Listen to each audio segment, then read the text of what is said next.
Daredevil has long existed as one of Marvel's darkest and grittiest street-level heroes. His acclaimed Netflix show proved that Daredevil was more than ready to make his big MCU debut. Today at CBR, we're diving into Daredevil's upcoming Disney Plus show, and how it can either make or break the crimson-cowled vigilante.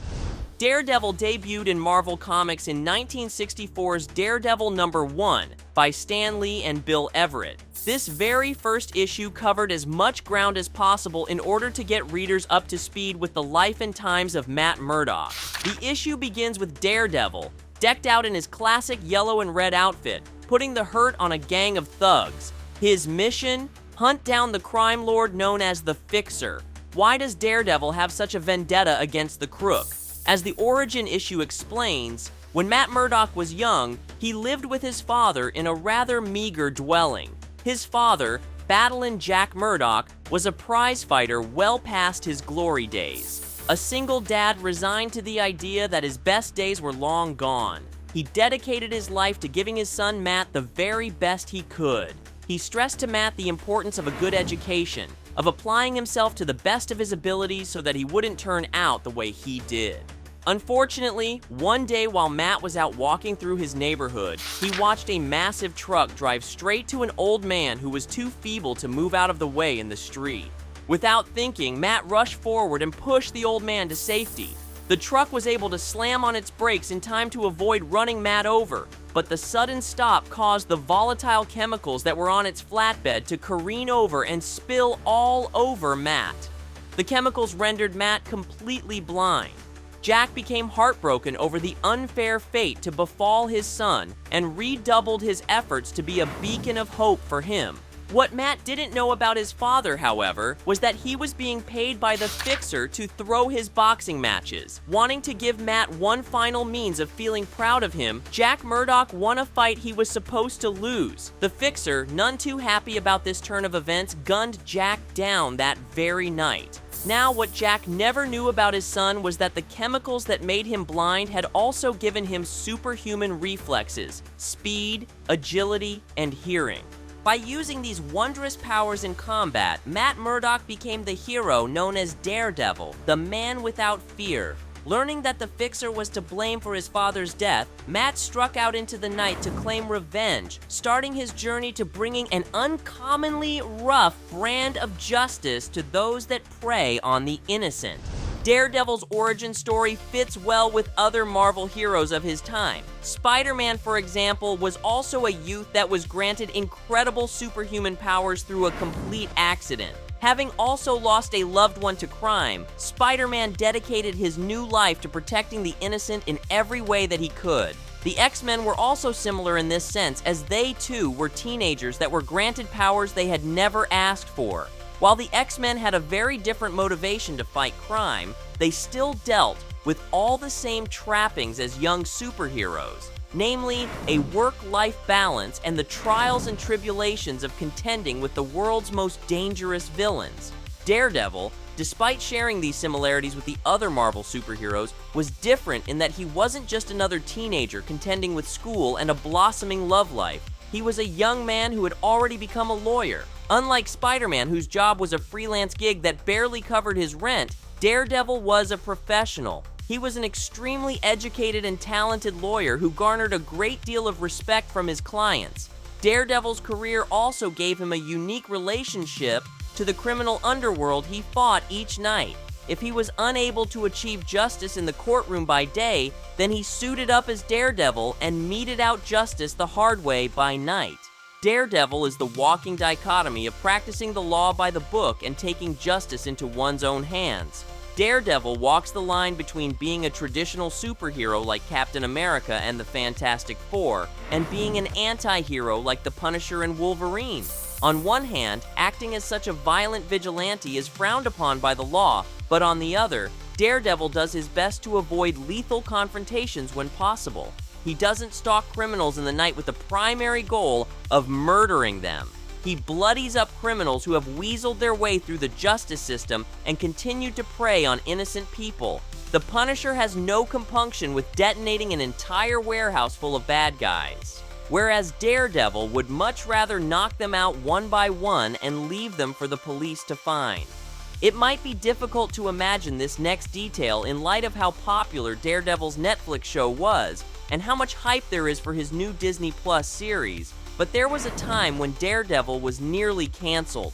For all of his unique takes on superheroics, poor old Matt Murdock was failing to keep readers' attention by the late 70s. A lackluster roster of villains to contend with, few narrative arcs that made the character leap off the page, and a general lack of evolution of the character all compiled into a stagnation that threatened to bring Daredevil stories to a close. Then Frank Miller came along and changed everything. Frank Miller, regarded as one of the single greatest comic book writers of all time, took Matt Murdock, dissected the character, and reshaped him into a character that came to define what the new era of Marvel Comics would be, by retelling his origin story with a few modifications here and there, namely the inclusion of the character Stick, the man who would train Matt in martial arts. Frank Miller was the first to inject Daredevil with the level of street-level grittiness he's known for today. Daredevil's inner monologue that guides readers through his past, into his present, and across the landscape of his hopes and fears and dreams was at once poetic and rugged. It was the voice of a man who despised giving in to his violent tendencies, but who also relished the feeling of a thug's jaw shattering against his knuckles. Miller's Daredevil became a man who battled as much with his own desperate need for understanding his place in the world as he did crazed bad guys in masks. This new Daredevil was as tragic as he was valiant, and his tumultuous love life with Elektra Natchios, the deadliest woman on the planet, brought even more breathless chaos into his life. It was an amazing adaptation of what was, and still arguably is, the greatest era of Daredevil's tenure in Marvel Comics. When Daredevil received his own show on Netflix in 2014, people sat up and took notice. Based on Miller's seminal work, The Man Without Fear, Daredevil's Netflix series was the antithesis of everything that superhero films and shows had become famous for. Gone was the truncated origin story that crammed multiple issues worth of characterization and evolution into a single 12-minute sequence. Gone was the brightness and ham-fisted humor that had become the textbook means of penning a superhero movie. There were no supervillains placed on a bullet train and rocketed to an expected climactic battle in the rain, at night, on the edge of a skyscraper. No, Netflix's Daredevil was dark and moody, with an attention to detail and pacing. The series did its best to follow the path of Matt Murdock's life from a young and idealistic child to the embittered personification of vengeance he would become as Daredevil. Watching a young Matt sew up his dad's face after a boxing match summarized everything viewers needed to know about the show. This was a story about good people doing their best through the worst hardships, and fans loved it. The performances by Charlie Cox as Daredevil, Deborah Ann Woll as Karen Page, and Vincent D'Onofrio as Kingpin were pitch perfect and seemed to be pulled directly from Miller's comics. And with the introduction of Elodie Yung as Elektra and John Bernthal as the Punisher in Season 2, Daredevil's solo series took off in big new ways. Netflix's other Marvel-based shows, Jessica Jones, Luke Cage, Iron Fist, and The Defenders continued the narrative themes and directions that Daredevil introduced and performed well for themselves until it was announced that the Netflix shows would not be considered canon to the MCU. It would be many years before Charlie Cox would make his return as Matt Murdock, with fans finally getting his official MCU debut in 2021's Spider-Man: No Way Home. The next year, 2022's She-Hulk Attorney at Law would bring Daredevil back for a fun and unexpected romp with the Gamma-infused lawyer. And in 2024, Echo would bring Daredevil back once more, this time in a brief cameo at the beginning of the series. Marvel kept teasing Daredevil fans with the hopes of an official MCU show starring Charlie Cox until it was finally revealed that Daredevil would indeed be returning in a brand new series, Daredevil Born Again. As the title of the series suggests, Daredevil Born Again is to be based loosely on another of Frank Miller's seminal Daredevil runs, a collection known as Born Again. The original story featured Matt Murdock's entire life crumbling all around through the machinations of the Kingpin. With Matt Murdock pushed to the very brink, Born Again was a gripping and hard-hitting tale that explored the depths to which our strongest heroes can sink. To name the new Daredevil series after this story, one which is often cited as one of the very best stories ever told by Marvel Comics, invites a great deal of expectation and hype for it. Born Again is not only a fantastic story by itself, it's also the definitive Daredevil story. Everything that Miller had introduced to Daredevil's mythos and personal life came to a head in Born Again. It proved that Daredevil was as fallible and wounded a person as the rest of us, and that regardless of how hard he hit people, it did little to quench the fire of discontent and pain that flared in his heart. Watching Daredevil realize how broken of a person he had become as he witnessed Melvin Potter, aka the Gladiator, crumple into a weeping mess of a man was an unforgettable moment from Miller's run that was a testament to the emotion that coursed through it. The problem with this, as many fans have begun to fear, is that the Born Again show may not be the same emotionally charged and introspective narrative that they want. In a recent interview, Born Again showrunner Dario Scardapani stated that the show would have a lot less navel-gazing than before. The term navel-gazing can be defined as self-indulgent or excessive contemplation of oneself or a single issue at the expense of a wider view. What this means is that, unlike the first Daredevil series, Born Again will do away with much of the brooding and introspection that Daredevil engaged in. For fans who watched the Netflix series, the sequences where he opened to Foggy Nelson over his identity as Daredevil, or when Wilson Fisk fell back into his memories as a young boy, were excellently written and directed.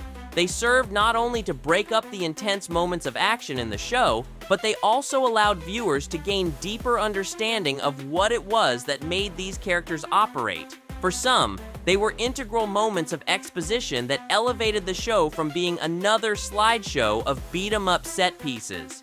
For others like Scardapane, however, they might have been a bit too heavy-handed in tone. What this means for Born Again remains to be seen.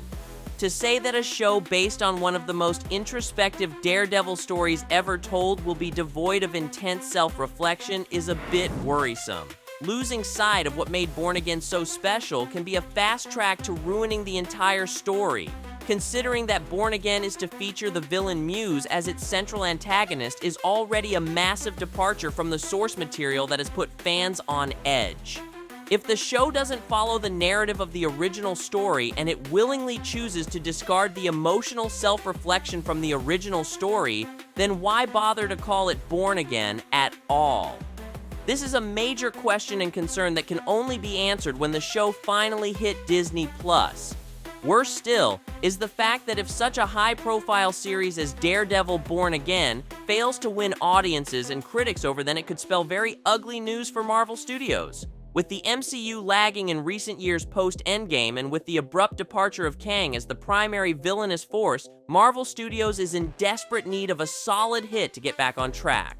Echo was a decent show but failed to drum up the same critical reception as the Netflix Daredevil show, or even previous Disney Plus series before it such as Moon Knight and the Falcon and the Winter Soldier. While it is apparent that much of what Marvel Studios has and will be releasing in the coming months is a means of wrapping up loose ends before the big release of Avengers Doomsday, it's still important that these shows and films offer quality experiences for fans. An inability to do so will only hurt the MCU brand and fail to inspire fans to watch subsequent material. Born Again can be a major moment for the MCU to get back on track and prove to fans that it still knows what it's doing. Choosing to take such a dark and mature route can be the perfect means of proving quite definitively that there's still plenty of steam left in the MCU train. It might not tie a bow on all the cameos and character introductions that have gone nowhere in the past 7 years, but it can definitely put Disney Plus back on the map. Why did you stop being a vigilante? The line was crossed. Are you excited for Daredevil Born Again? Have you read the original comics and are wary of how the show will adapt it? Do you want to see other Daredevil stories come to the MCU? Comment, make sure to subscribe, and as always, thanks for watching CBR.